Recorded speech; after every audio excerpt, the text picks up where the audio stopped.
Welcome everyone to the third installment of our four-part webinar series that presents a deep dive into the Swiss UAV ecosystem and its many facets. The objective of this webinar series has been to increase your awareness and to outline how your company can participate in Switzerland's technological and regulatory march towards the future. Each webinar in this series offers in-depth perspectives and real-world cases and provides a distinct focus on topics such as integration, innovation, testing, partnering, and deployment. The focus of today's webinar is testing and refinement, and the goal of this presentation is to highlight some of the unique infrastructure and support organizations in Switzerland that you can engage with, as well as to hear from a couple of companies who are successfully using Switzerland's ecosystem as a backdrop to their technical and commercial developments. My name is Julian, and I will be moderating today's presentation. This webinar series has been co-developed by my organization, Invest Western Switzerland, as well as the organization known as the Greater Zurich Area. My colleague from Greater Zurich Area, Lucas Sieber, will be moderating our final webinar on December 14th. The common goals of our organizations are to act as a single source of free support and assistance to companies interested in exploring business expansion opportunities, scientific collaborations, and partnerships. Before proceeding further, I'd like to take care of some quick housekeeping. This webinar will be 1 hour in duration, 45 minutes for presentation by our panelists, and we'll reserve 15 minutes at the end for Q&A. If you have questions, please submit them in the text box such as that is indicated on the right of your screen, and we will do our best to answer them during this session. If we are unable to respond to your specific question, we will reach back to you after the session, and if you would like to reach out to any of us directly, our email addresses will be made available throughout, as well as at the end of this webinar. I'll also note that a recording of this session will be made available at the sites indicated on this slide. As many of you know, Switzerland has become a bellwether to the global UAV sector, with industry, researchers, academia, government, and regulatory authorities all being aligned and supporting continued advancements in the industry. Switzerland has established itself as a leading location for innovation, testing, and deployment of UAV technologies in a highly regulated but open skies environment. Our regulatory authorities are working closely with industry and their counterparts around the world to develop tools and digital technologies that will ultimately lead to an integrated and safe airspace. Switzerland offers a unique opportunity for companies to innovate, test, refine, and ultimately deploy their technologies in the real world, enabling the collection of invaluable experience and data that can be directly applied to the broader commercial market. So with that introduction, I'm pleased to introduce today's speakers to you. First up will be Mr. Jens Henkner, CEO of CertX. CertX is the first Swiss functional safety and cybersecurity certification body, which provides product, process, and company certifications, as well as personal training and certification for complex vehicles such as autonomous cars and industrial drones. In his previous roles, he was the responsible manager of EASA 21J and FAR 15 organizations. He was Senior VP and Chief Engineer at Airbus, responsible for certification and safety, and CTO at Suzlon, a large international wind turbine OEM. He is a member of AIAA and DGLR and the ASD-STAN working group for drones. Jens holds a PhD in aerodynamics and a master's degree in aerospace from the Technical University of Munich. Following Jens will be Mr. Guillaume Catry, co-founder and CEO of WindShape. Guillaume obtained his master's degree in mechanical engineering and space technologies from the Swiss Federal Institute of Technology in Lausanne. He is co-principal designer of the WindShaper technology, which allows for the indoor testing of drones in real flight conditions, including natural wind, turbulence, and other adverse weather and climatic effects. In 2016, Guillaume co-founded WindShape, a Swiss startup that develops and commercializes this technology. His visions and ambitions are to address major technical and regulatory challenges of the drone industry by providing the best sets of tools and equipment for testing and developing drones. Following Guillaume would be Mr. Massimo Fiorin, Director of Business Parks at the Swiss Aeropole. The Swiss Aeropole operates all civil flights on Switzerland's principal military air base in Payerne, which is located between Lausanne and Bern. Swiss Aeropole is the first business and technology park in Switzerland for companies in aviation, aerospace, and related industries. An economist by education, Massimo is pushing the Swiss Aeropole site to new heights and helps drone companies deploy on site. Following the next two speakers are from companies who have operations at the Schmerlat airfield in Schaffhausen, Switzerland, a site that is being used for testing and refining UAV and UAS technologies. We'll hear from Barry Koperberg, founder and general manager of Wings for Aid. Wings for Aid is a Dutch company that has developed a unique remotely piloted aircraft system that can deliver tons of humanitarian goods to people isolated by natural disasters and other crises. They are presently setting up a center of excellence for flight operations at the Schmerlat airfield. Barry has been active in the drone field for many years, pioneering humanitarian use of the technology. He holds a Master's of Science and MBA in Knowledge Management from the Erasmus University of Rotterdam. And finishing up today will be Ms. Anna Chernova, co-founder, CPO, and pilot of Daedalean AI. Daedalean is a Swiss high-tech company building autonomous flight control systems for civil aircraft of today and advanced aerial mobility of tomorrow. She holds a Bachelor's of Science in Physics from the State University of St. Petersburg in Russia and spent several years in the field of mathematical biology and bioinformatics at the University of Oxford and at the National Institute for Medical Research in the UK. After that, she worked as a quantitative analyst at Google for almost 10 years, and now Anna is a passionate helicopter and fixed-wing pilot. And with that, I would like to turn the floor over to Jens. So thank you, Matt, for the kind introduction. I hope I'm audible. I hope. Can you hear me? Yes. Okay, so then I guess I'd like to, start my presentation. CertX, you have it already introduced, is the first functional safety and cybersecurity certification body in Switzerland, and I guess probably amongst the first 10 worldwide. Functional safety is always, kind of only visible if it's not there. One of the most prominent examples out of the recent past is, of course, this Boeing software failure, which is a very classical functional safety software problem. And I guess, I don't need to tell you more. It's almost 250 people killed in those two crashes, and of course, the huge loss. Boeing is incurring and still continues to incur. I think that's one of the things is safety is like you always notice is if it's missing, but then it's already unfortunately too late. So it's really kind of being proactive on safety kind of pays off in the long run. Another kind of example, because that's the other side of the coin, is cybersecurity. Drones, for example, are remote controls having remote links, and of course can be also hacked and hijacked in that case. Here's an example from 2016, published on the Black Hat, where I guess, an ethical hacker, could hijack a police drone of, close to $30,000, with a $40 kit from 2 kilometers away. So that's something which is, of course, also a threat to, real industrial operations, because those drones probably kind of costly, probably kind of, critical in terms of safety, may be hijacked and misused. So in that sense, also here, there's an element not just of functional safety, but also cybersecurity, which plays a role, I think, in the future drone operations in Europe in particular, but also worldwide.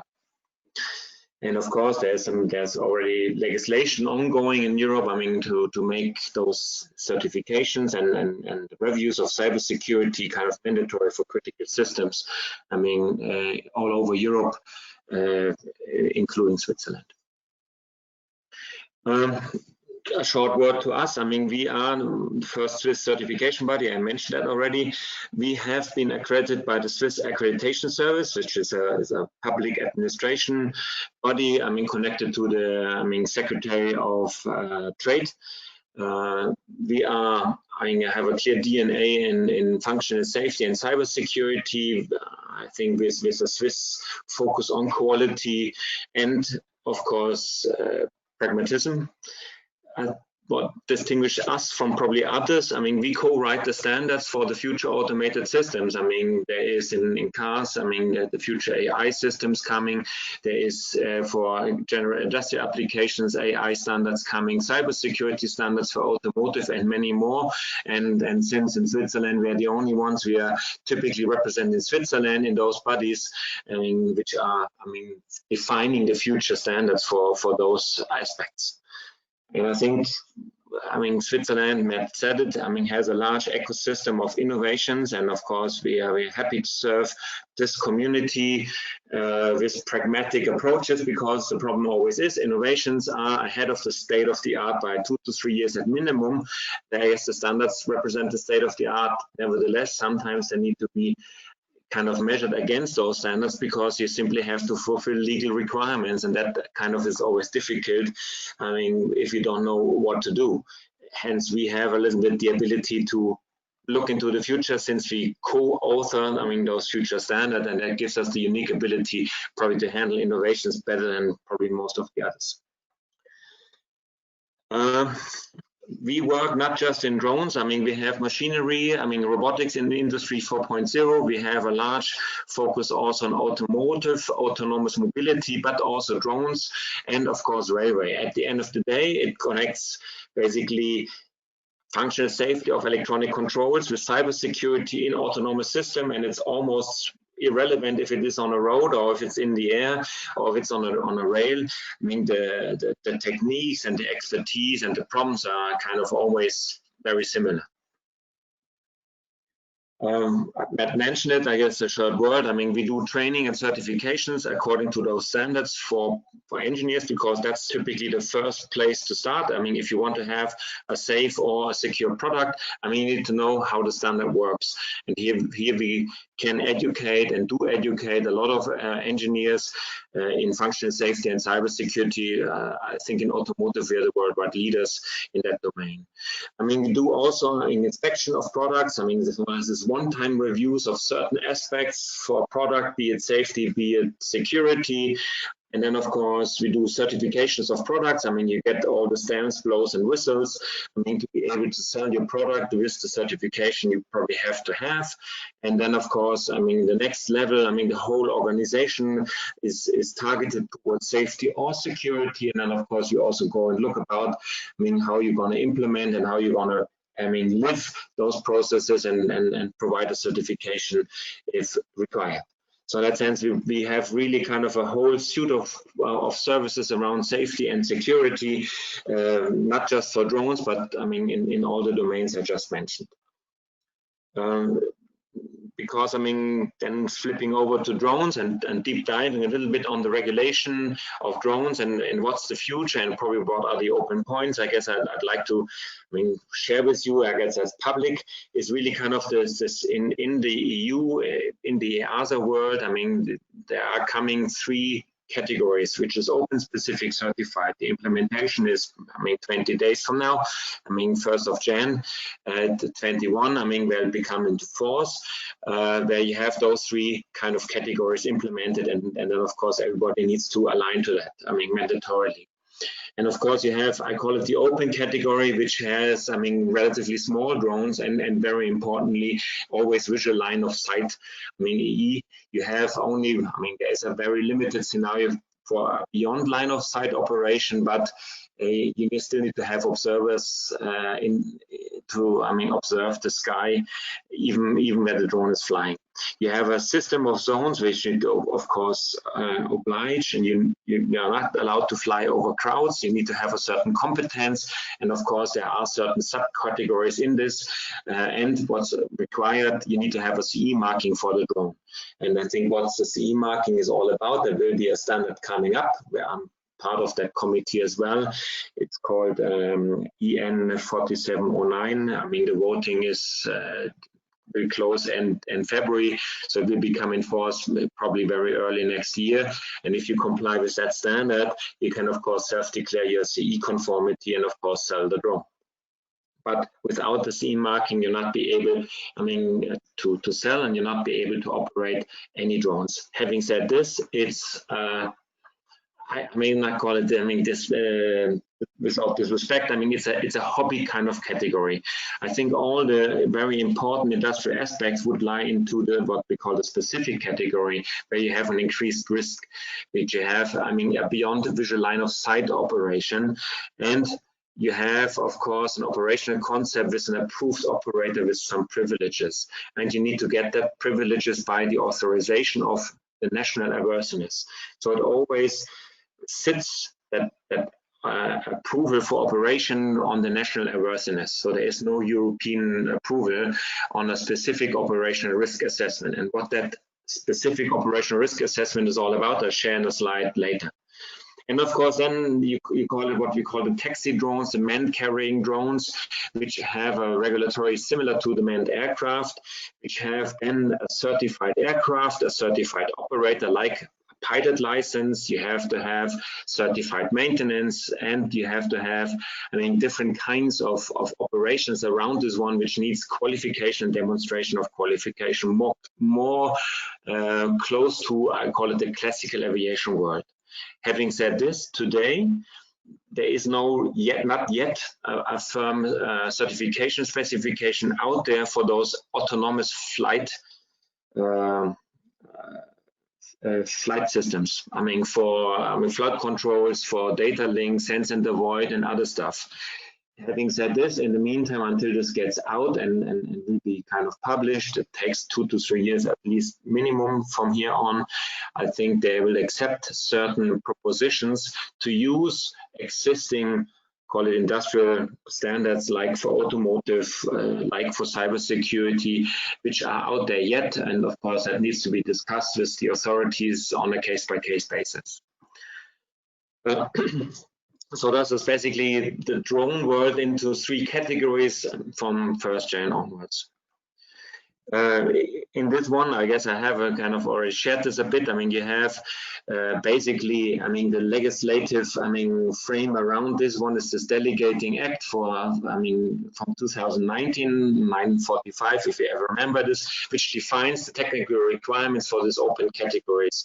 And as I said it, I mean, the Senelec and the ASD stand groups are developing, or almost close to develop, a standard called EN 4709 for drones to be released. I guess that was the plan for 2020. Now it will become final 2021. And of course, by applying the standard, the drone OEMs may declare then the CE conformity. So i.e., CE conformity is always a self-declaration. To be able to do such a self-declaration, you need to probably have some tests done by independent surveillance, like bodies from us. Sometimes you simply need to declare, well, I did it, and that's good enough. I talked about the ZOA, and I'll come back to that in a minute. And then, of course, you have, I mean, a certification drone. And I think our sister company, Rosas, is already kind of, I mean, part of that new rule-making, new certification scheme, which should define the rules carrying unmanned aircraft systems, I mean, in an autonomous way in the future. However, the draft will not be there before 2022, and probably until the implementation, it will take another 1 to 2 years minimum. So I think standards are not, I mean, imminent out there. You see them, they are emerging piece by piece. And in the meantime, sometimes you struggle. I mean, how shall I do this? How shall I get the approval? Now, the most important part for industrial application is really the specific operational risk assessment, which is basically the approval for the operation of a specific drone in a specific flight environment with a specific operator. And i.e., it all puts it all into one box. You say, I mean, if you have a drone flying, I mean, in a remote desert area or over the mountains, far from people, of course, those operational risks are very minimal, and you get the approval pretty easily. If you want to fly over cities in probably vicinity of humans or in adverse weather, of course, this risks in this specific operational scenario is of course much higher. And of course, you need to demonstrate then, I mean, much stronger, I mean, technical requirements and probably demonstrate that you still be able to serve, I mean, the minimum risks. And as I said, it's always based on the national airworthiness operation. So there is no such thing like a drone certification on its own. It's always the drone in combination with the pilot and the operator in combination with a specific operation. However, having said this, the more demanding the scenario is, the higher the requirements for certain elements will become. Because basically, and that's the basic risk model it has. You have, the drone, which has a planned flight envelope, call it like a tube, in which the drone should fly to carry out its mission. And of course, with that mission, you should be able to have an air risk, which is less than 10 to the -9 collisions per hour, or on ground, you have less than 10 to the -6 fatalities in one flight hour. Having said this, the fun fact is, so you're safer in the air than on ground,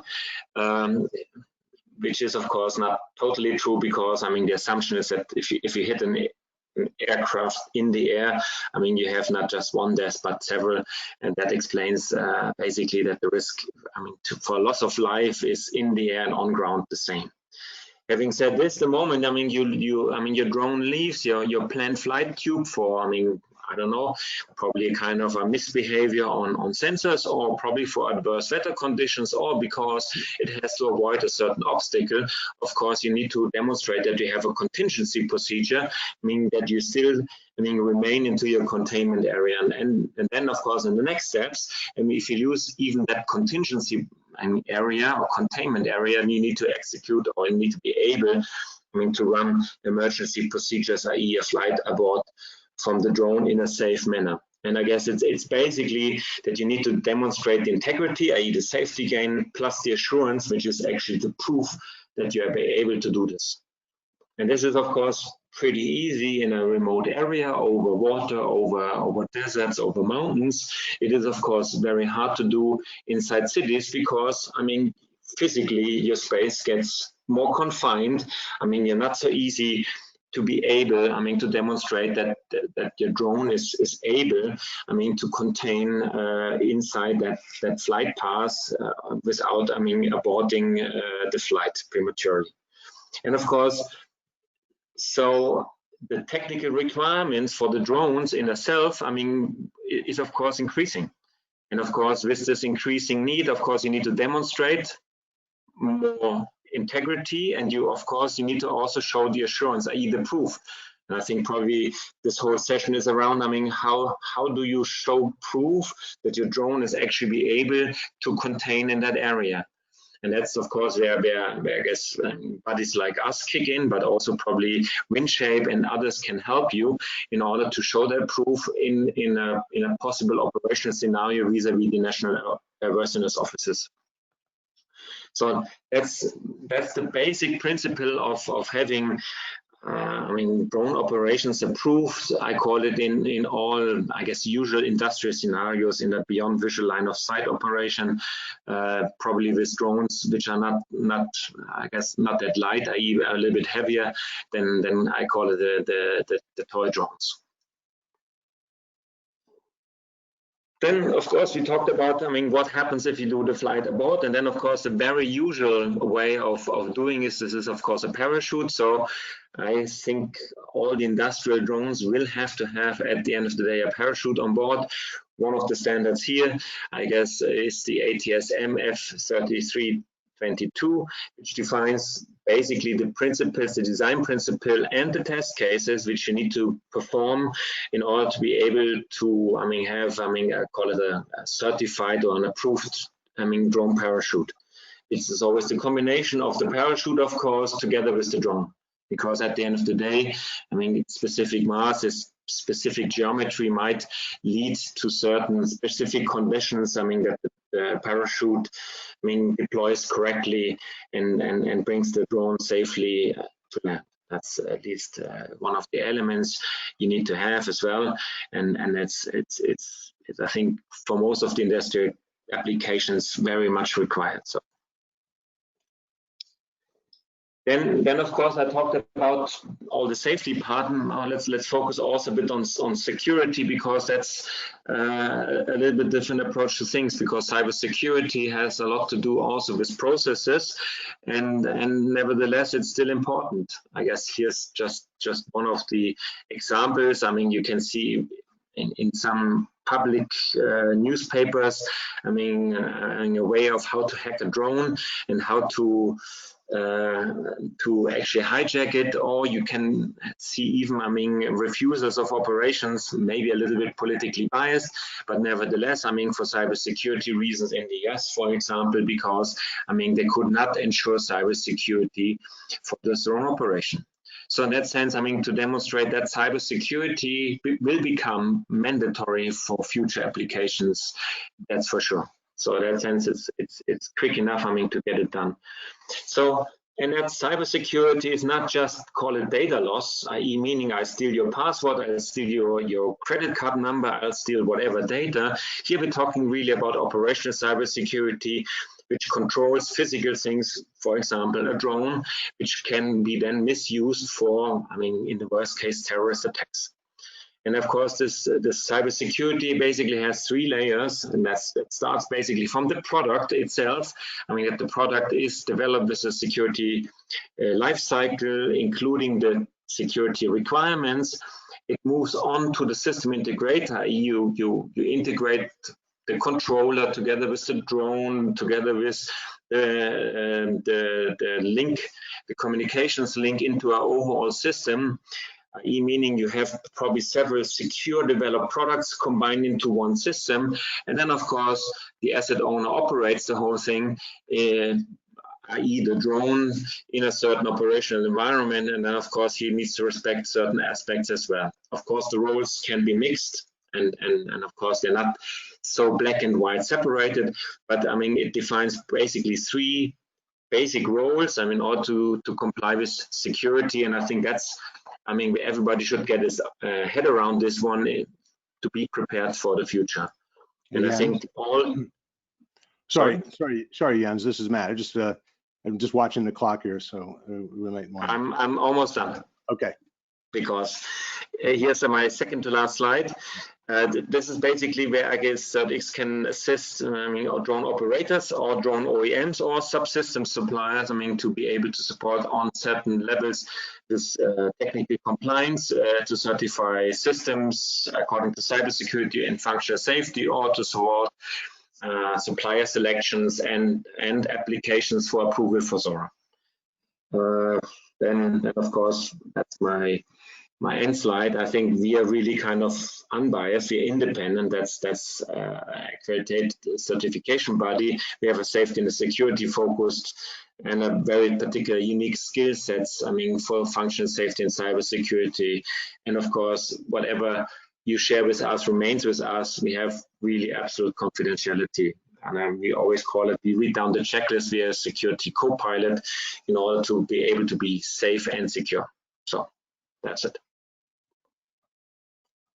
Jens, thank you so much. I really appreciate your presentation, and it's a great segue to our next speaker, Guillaume Catry of WindShape, who's helping companies meet those current and future standards when it comes to airworthiness and airframe capabilities. So Guillaume, please, the floor is yours. Still muted. Okay. Oh, sorry for that. No, that's not the one. What happened? Yeah. Okay. Thank you, Matt. Thank you very much. I will try to be quick to present you WindShape. So WindShape is a Swiss company based in Geneva, and we are active in the field of drone testing. So we try to provide innovative solutions to be able to test drones as a whole, okay, as one system, in order to be able to get better designs and also hopefully to validate those drones in a certification in the future as it will be necessary at some point. I like to start with this beautiful picture of that is a Matternet drone flying on top of Lugano city in Switzerland. And even it doesn't look like this, it actually presents the problem very well of drone manufacturers. Okay, they all want to have such a beautiful drone application that solves a problem for the society. Here, delivering goods from one point to another, and before they can get to that point, the drone manufacturers need to not only develop good drones, competitive drones on the market, but they also need to validate and certify those products to make sure that they can achieve their mission without failing or without endangering people on the ground. So to do that, our mission at WindShape is to be able to recreate any flight scenario, any flight situation that a drone can encounter during a flight inside a laboratory in order to be able to test and validate the design. So again, the goal is to provide R&D testing solutions for drone manufacturers, but also at some point to provide certification and validation protocols to be able to say, okay, this drone is good, it can fly, it can deliver goods for the Swiss Post or not.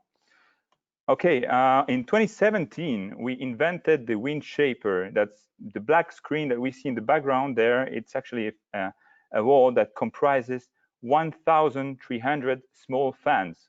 And by being able to control each of the fan on the screen there, we are able to generate any kind of flow situation for the drone. So we basically are able to generate turbulent flows, laminar flows in order to test drones in free flight in these facilities. So the tests that we can provide with such equipments are ranging from conventional aerodynamic that we see on the left. We see a fixed wing drone attached to a balance. We measure the aerodynamic forces on this drone. The picture on the middle shows a drone in free flight in a cold environment, and we're flying this drone in snowy condition to see if it behaves well in those extreme conditions. And on the right, even though the picture is not very representative, it shows that we are working very hard to try and develop protocols and tests that are that would be efficient and useful for validating the design of drones. And I think it would be a good time now to provide you with a demonstration, a live demonstration. So for those who are tired of of PowerPoints, and I can understand that in these days, I think it's a very good time for demo. Okay, so what we see here in this demo space, by the way, we are the University of Applied Science in Geneva. They are using a small WindShaper. This one comprises 162 wind pixels. And again, we can control each of the fan there independently in order to generate the conditions for the drone to be tested. So we can see on this screen on the other side that the drone that I have here in the hand is being tracked by motion tracking cameras that we see there, okay, just right there. And we can, thanks to this system, measure the behavior of the drone during the test in a non-intrusive manner. Okay, let's take this drone for a ride in the WindShaper here. So currently we have a drone that is flying in free flight indoor, and we're going to generate some wind. And what the drone will experience is exactly the same situation as if it was flying out there at a given wind speed. So please, Nicolas, turn on the fan. Fantastic. Okay, right now we have turbulent flow that is being generated for the drone. And we have smoke that is used here for visualization of the flow. Okay, and once again, we have the motion tracking cameras all over the place here, and this allows us to measure the behavior of the drone. So we could design any specific, test conditions here and measure the reaction on the drone to characterize if the drone is good or not for a given flight operation. So I think that was quick, but I think it covered it pretty well. So no need to go too far in the test setup here. But again, the goal here is to be able to test any kind of drone in any situation, yeah, that's it for me. Please, for all of you who are involved in the certification or in the validation of drones, please contact me if there's anything we can do together. I would be very happy to engage the conversation with you. Thank you, Guillaume. That was great to see that demo. So let's broaden it out a little bit. So for companies that are interested in finding a home in Switzerland, the Swiss Aeropole presents an opportunity, and Massimo Fiorin is here to talk a little bit about what those opportunities are. Thank you very much, Matt. Hi, everyone. I'm also very conscious of time, so I'll try to be rather quick so that Barry and Anna also have appropriate time to present. As was said in the introduction, Swiss Aeropole is responsible for civil flights at Bayern Airport and develops an aerospace-focused business and technology park. So we are a rather recent company, which was established in 2017, but the airport, with its 2.8 kilometer runway, dates back 100 years. So I wanted to start with a couple of things about the history, the recent history of Swiss Aeropole and Bayern Airport, starting with this. I don't know how many of you are aware, but actually Bayern Airport, with its military base and the long runway, was used for 5 years for the crucial flight tests by Solar Impulse before going on for the round the world flight. So it shows just, you know, the kind of project aircraft capabilities that can be tested at our site. More recently, another project whose goal is to demonstrate the potential of renewable energies has established actually its own base in Bayern. So here you see a shot from this year, from August, and this is the day actually that the team established actually the first solar free flight. So they basically jumped from the plane. So it's a two-seater just above Bayern, and they established the first jump with a parachute from a solar as well as from an electric aircraft. And of course, we very much care about this project and its goal to demonstrate the potential of renewable energies. So just to continue with a couple of pictures to situate the project, here you see the yellow area is actually the land that has been dedicated to the development of this hub, of this cluster for aerospace. And you also see the 2.8 kilometer runway, as well as the surroundings. So just to remind you, we are only about 30 minutes away from both Lausanne and Bern, still in a region where there is a little bit more space, and also, as you can see in the background, with some interesting leisure opportunities not too far away. Moving on, as I said, there have been recent developments, the most significant of which for us has been the inauguration last year of a new terminal. So the building you see on the right-hand side and the left as well, Bayern Airport. So it has hangars as well as a business center. And this for us was crucial, you know, to have this aggregation point for the whole cluster, for the whole community of companies that is coming together. And it's also crucial because it allowed us to grow in only 18 months from 3 companies to 17. So there is a momentum of companies joining our ecosystem, which is, again, really focused on aerospace. So right now we have 1 drone company, and we are working on projects to bring more and also to open the site for tests, and I'll show you more about that in a second. This just basically summarizes our 2 missions. So on the left-hand side, you actually see my colleague welcoming a business aircraft. So this is one of the 2 pillars for our aircraft ops. So it's business aircraft as an added benefit for the region's companies, that they can have the easiest and quickest possible access to access the region or to go elsewhere, to go abroad for their visits and their business. And the other pillar, of course, is experimental aviation. So everything from the bigger aircraft that I showed in the first couple of slides, up to, of course, and that's what we're talking about today, drones. And then on the right-hand side, it's the part under my responsibility, which is to develop and manage this business and technology park, and to basically bring added value to its members, to its resident companies, but also to those, like maybe some of you in the audience, who might be interested to use the site primarily for tests, at least in a first step. I wanted to show this map from the Federal Office of Civil Aviation's website, just to be more specific about the location, and also to discuss the opportunities to test drones. So as you see, first of all, the location is basically along this Geneva to Zurich axis, very close to both, actually. Of course, I don't need to mention that we are very centrally located in Europe. And what I want to show here is that obviously it won't surprise that Payerne is right in the middle, as we are an airport, of a control zone, where of course one would need special authorizations to run tests with drones.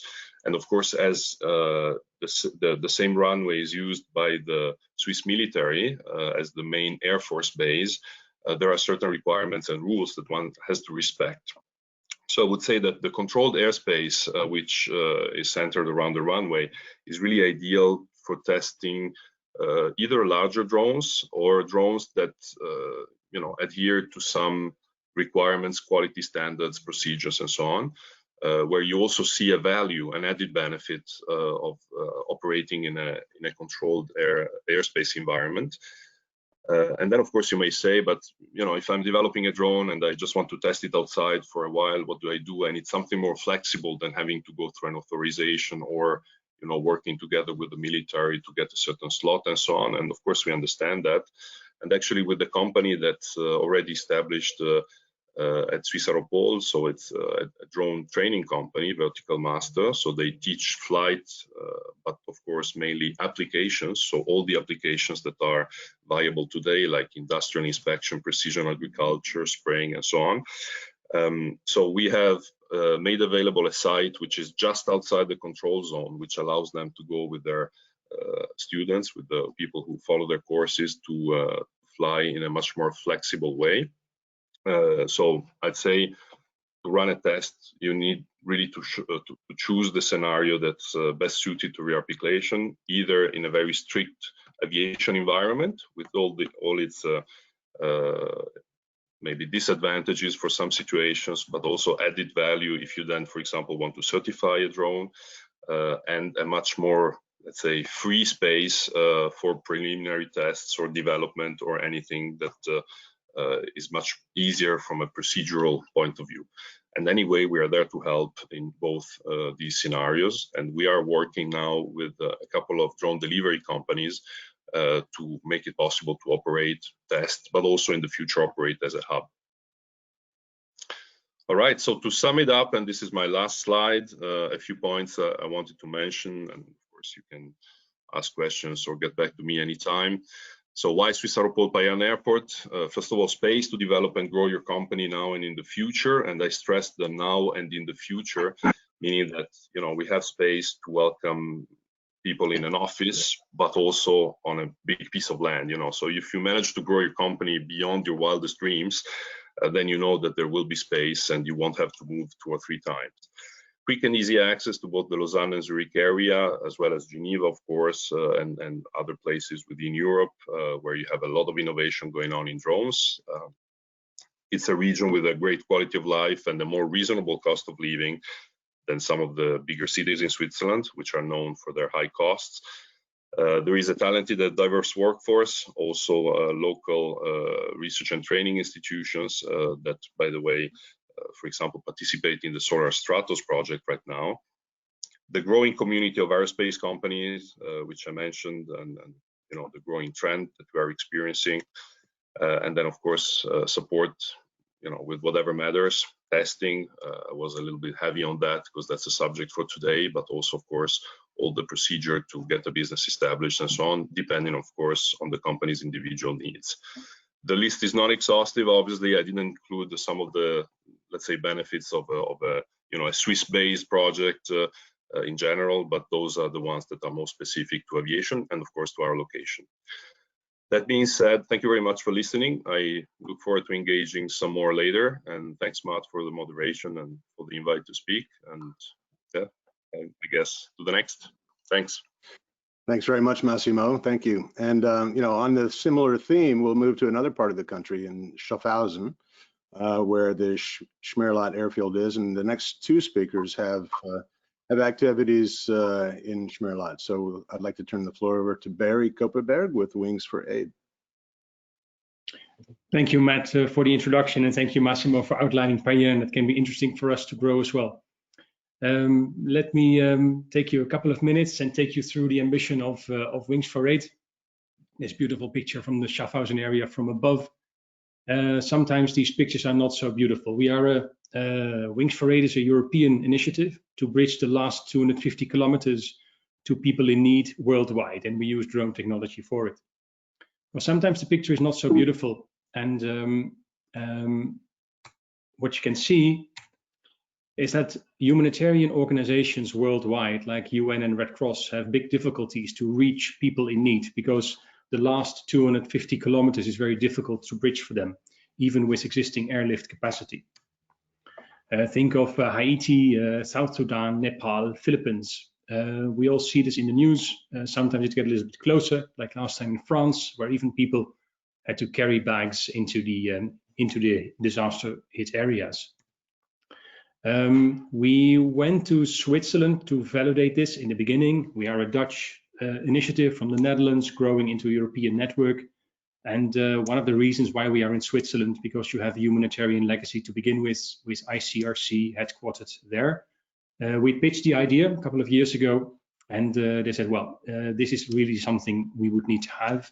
We do have the likes of Metanet, we do have the likes of Zipline carrying small packages, but we opt to bring larger packages. So we started to develop this, and this is the whole concept that you can see here. We intend to operate larger cargo drones of some 10-meter wingspans, so remotely piloted aircraft systems, GPS guided or SATCOM guided. And then we have precision airdrops without a parachute. I'll tell you a little bit more later. It's more predictable, it's safer, and it is a competitive cost, just what humanitarian actors would need. This is the concept sketch. First, we started to develop a carton delivery box without a parachute, which is almost an aircraft in itself. Hopefully technology helps us here a little bit, and I can show you a little video of one of the first tests we did with it. This is a small wind tunnel where we tested this carton delivery box. It holds 70 liters of humanitarian aid, or 20 kg, which is a United Nations standard. Any man can carry one box and bring it to where it is needed. So we built a drone that can carry exactly this box, and many of them.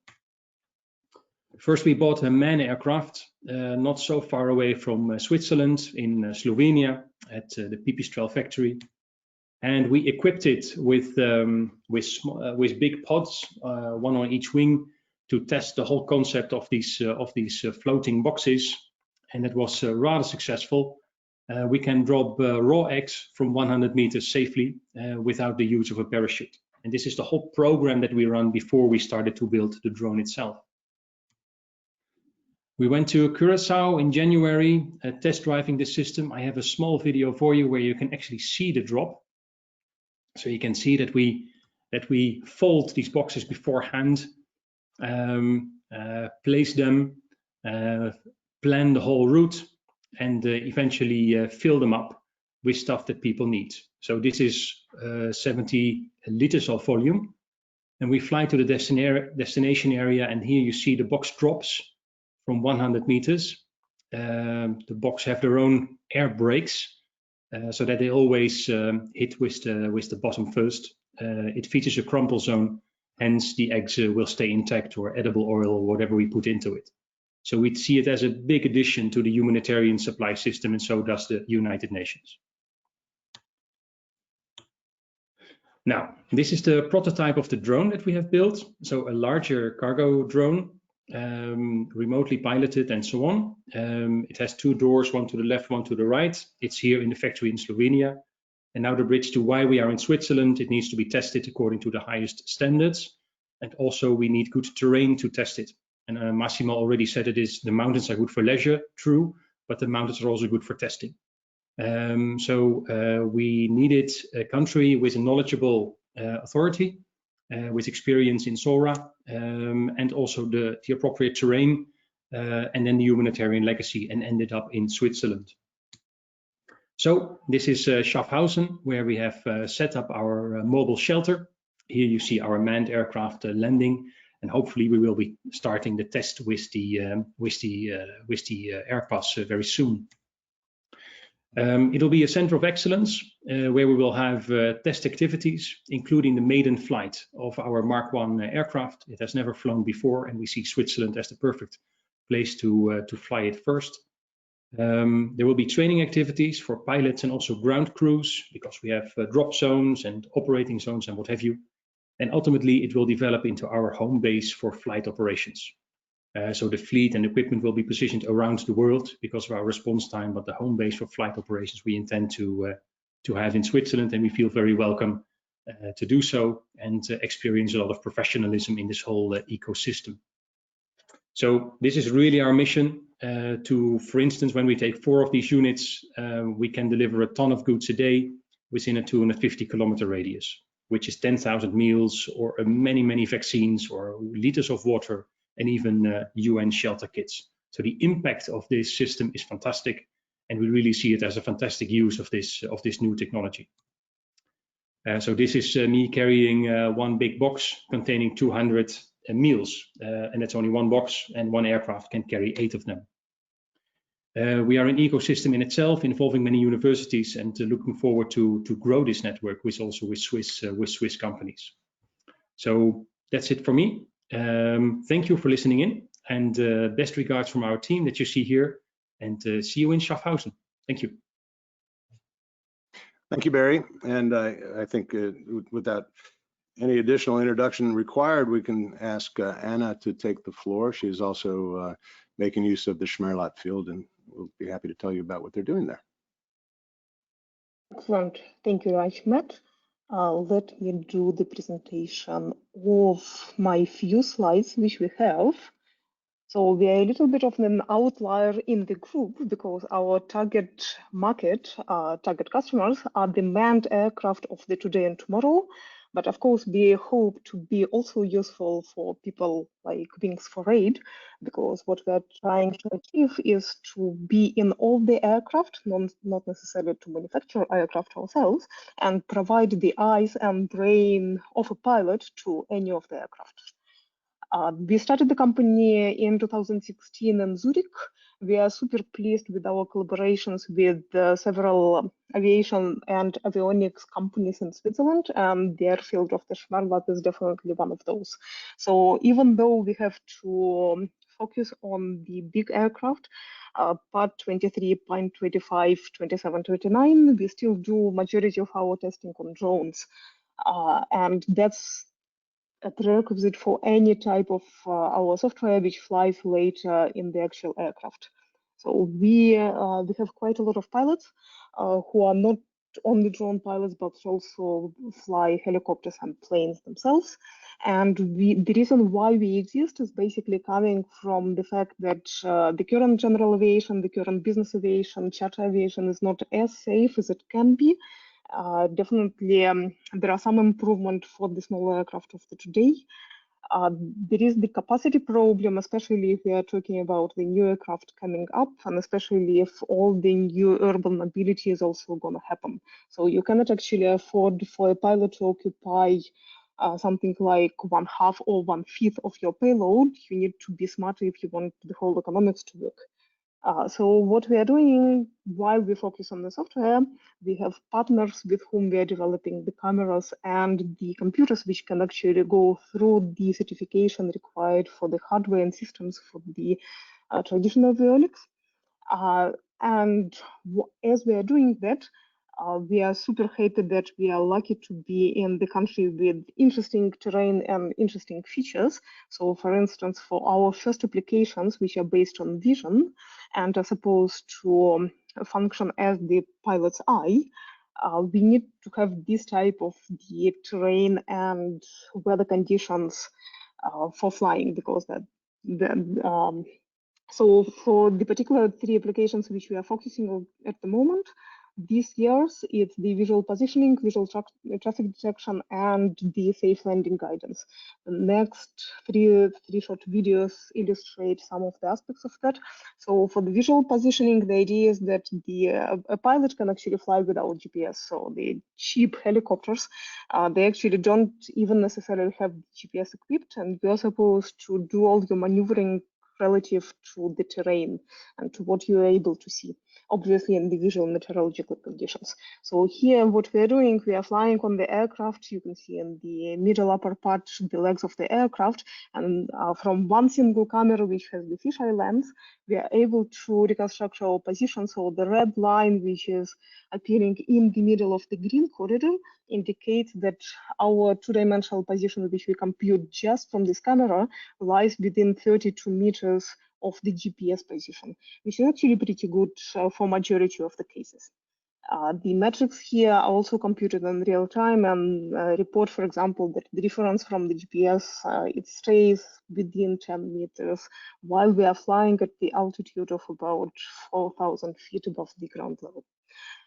The second application is for the landing. So for the landing, it's not enough to have that type of the precision. So we need to have 2 things for the landing. We should be able to locate the runway or a helipad and guide the aircraft towards it. So we have a sub-version of this positioning system, which I mentioned before, which does more precise estimation of the position of the aircraft relative to intended landing spot. And in addition to that, we also need to make sure that the intended landing spot is free of the obstacles. So in the second part of this little video, we see the truck which is driving underneath us, and that's, for example, the type of the test which we regularly do in Schmerlat, where we can estimate, where the system estimates whether it's free and safe to land or not. And the third part of the visual suite which we have is the traffic detection. So that's a type of, the video shows the type of tests which we routinely do with 2 manned aircraft. So our system is not under control, but it's recording and running data also in real time. So we can see that there is another helicopter flying towards us from around 3 kilometers far away. And I should say that in the current aviation at the moment, it's actually responsibility of the pilot to detect the other aircraft in time. And although there are additional instruments which are supposed to help you, and the air traffic controller are supposed to help you with that, still it's your final responsibility to do it based on vision in the visual meteorological conditions. So the system, all of these 3 functions which are building, they're running on the same sensor suite and on the same computer. So basically, we have everything working based on the single camera, which then goes into a neural network, and the results of the neural network are used can be used in the control, or can be used to inform the pilot of the situation. Everything has to run on the aviation grade computing software hardware. Therefore, we cannot actually use something like NVIDIA, although obviously there are benefits of the size, weight, and power for the NVIDIA, which are difficult to ignore. Therefore, for testing, we actually have to test on both the aerospace grade computers and on the light, but not necessarily certifiable hardware. The other part of the achievement of the team, I should say, which happened over these 4 years, is our work with the regulators, because if you currently want to put a neural network inside your software, there is no regulation which would allow you to do so. So in order for us to be actually able to write any software to be to be used in the existing avionics or aviation system, we actually need first to write the suggestions for the regulators of that. And we came up with the report, which is published on the EASA website, which makes the way towards the certifiability of the neural networks. So that's essentially us. We are super happy in Switzerland and Schmerlat, and also we would like to invite everyone to work with us if you find a related subject. Thank you, Matt. Thank you very much, Anna, and I'll use the opportunity to say thank you to all of our panelists today. We have time for just a quick question or two. I will say there's been a number of questions.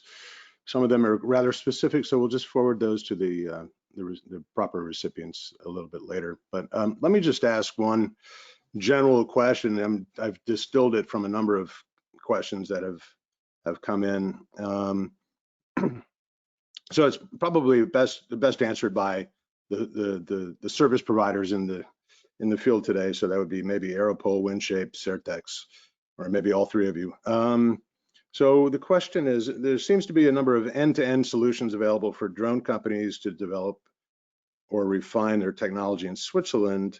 I guess this person sat through the previous webinars because they've learned a lot about the collaborative mindset in Switzerland. So the question is, as providers of services, do you know each other? Do you work together? Do you work to amplify sort of the overall offering to, companies in the sector in Switzerland? Keeping in mind that we're talking to companies that are maybe thinking about Switzerland for the first time. Anyways.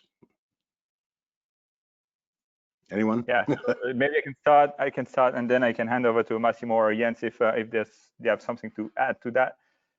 Yeah, of course. I think it's very important to share as much as possible and to try and benefit from the network. And we are very lucky in Switzerland to have a very strong and collaborative network. We have this Drone Industry Association Switzerland, which is the acronym is DIAS.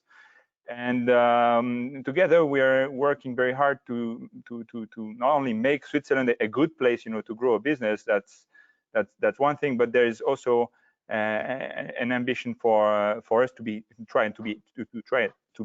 ahead of the problem. So really try to solve the problems, and yeah, for once to have Switzerland very ahead of the technological problems and try to solve typically the certification. And we know that the Swiss FOCA, the Federal Office of Civil Aviation, is very involved in trying to get waivers to fly drones for demonstrations, and they are also very involved in having the certification ready as soon as possible. So that this is, again, we have a very nice and collaborative environment. And I think we're all, trying to work together. So big thumbs up to what Guillaume just said, for sure. Maybe I just want to give another concrete example. So right now in Switzerland, there is a major procurement ongoing for a new generation of fighter aircraft. And the winning consortium will be required to reinvest 60% of the value of that sale in Switzerland. So we have invested a lot of time in this quite early on to understand exactly the process and understand how it can benefit also companies that are outside the typical defense arena. And so we have a few proposals that have been actually accepted by these manufacturers of fighter aircraft, which means there is a commitment that, of course, if any individual consortium is selected, they will reinvest in projects that also fall in the drones domain and in the civil drones domain. So projects that will basically advance and leverage the environment, the ecosystem, and the already existing relationships and competencies that we touched upon today. So just as another concrete example of collaboration, and fully agree with Guillaume that there is really this win-win spirit. So it's a healthy competition, but most of all, it's really looking for common ground opportunities and putting competencies together to actually create something bigger. Great. Great. Well, we're 3 minutes past the hour, so it's probably time to say goodbye. Thank you all for very much for participating, both the panelists and the attendees. We really appreciate it. We'll be reaching out to you individually with some follow-up to your answers, to your questions, and I think you'll all receive a link to the recording so you can come back and have a look. All right, thank you so much, and see you next week. Thank you so much. Have a nice evening. Take care. Bye-bye. Bye. Thank you. Bye.